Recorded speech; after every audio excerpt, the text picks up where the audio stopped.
My name is Shelby. I run Shelbs Apparel, which is a small at-home embroidery business and also an educational resource here on YouTube and TikTok for other crafters. We are currently in week 2 of our July series, which is Embroidery 101. This week we're going to be focusing on how to hoop and what type of stabilizer to choose while you're hooping. If you missed last week, we chatted about all of the different supplies that you'll need to get started with embroidery. Next week we're going to focus on running the machine, and then in the final week, we're going to go over all the tips and tricks. If I'm able to bring some value to you, I would love if you would consider subscribing and join along for this journey. Let's get into the video.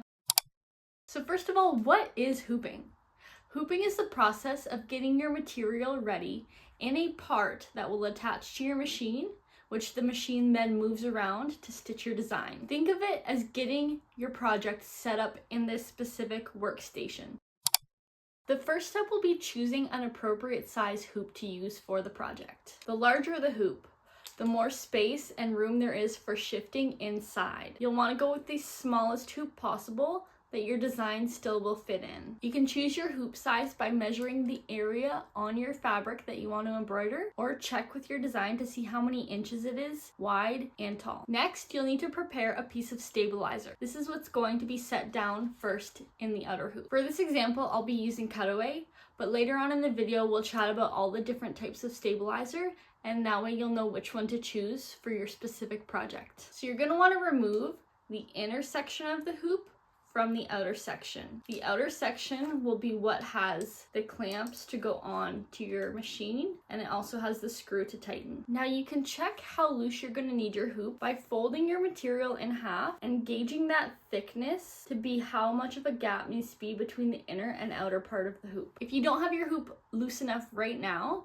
it'll be really hard further on to get it to actually settle into the outer part. And you don't want to go breaking your wrists trying to get that hoop pushed in. Place your stabilizer over the outer section of the hoop.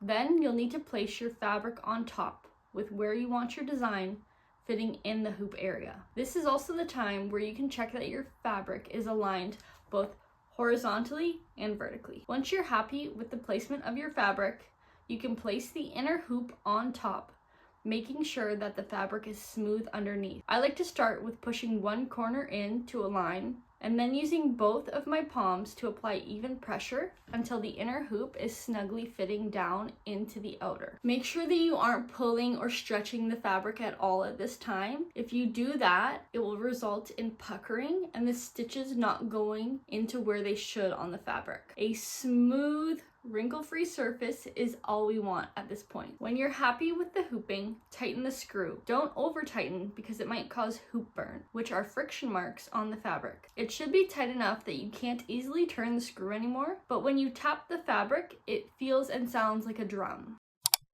Now, floating is a method where you only hoop the stabilizer. You'll pin or baste the fabric on top of that after the hoop is all tightened up. I personally float 100% of the time when I'm using my single needle machine. I find that floating is a lot easier and it actually leads to a more stable hooping. My fabrics don't shift as much, I don't have to worry about hoop burn, and I can reposition it as many times as I need to before finally pinning it down. To float in the hoop, go ahead and hoop your stabilizer as normal and tighten it until it is drum-like. Next, I like to mark my fabric where I want the center of the design. I'll add some basting spray to help the material stick to the stabilizer. Once I'm happy with the results, I'll add sewing pins around the perimeter to keep it in place. When it comes to which stabilizer to use, you need to take into consideration the type of fabric that you're going to be stitching on and also the design. Personal preference does come into effect though, because some people like to use some stabilizers where most don't conventionally use them. It's not a one-size-fits-all process. I choose cutaway for almost all of my wearable items and knits. It is thick and it is good for materials that have stretch to them. Sometimes I'll even do 2 layers if the design I'm doing is very intricate and it's on a stretchy fabric. A good rule of thumb is if you wear it, don't tear it. This isn't always the case, but in the beginning when you're starting out, it really helps to go by that. I choose tearaway for materials that are already stable and have limited stretch to them. This includes canvas, denim, vinyl, felt, and structured items. In these cases, the stitches will be sturdier in the material and they won't pull as much. Water-soluble stabilizer is good for projects that you want to be able to remove without any excess left behind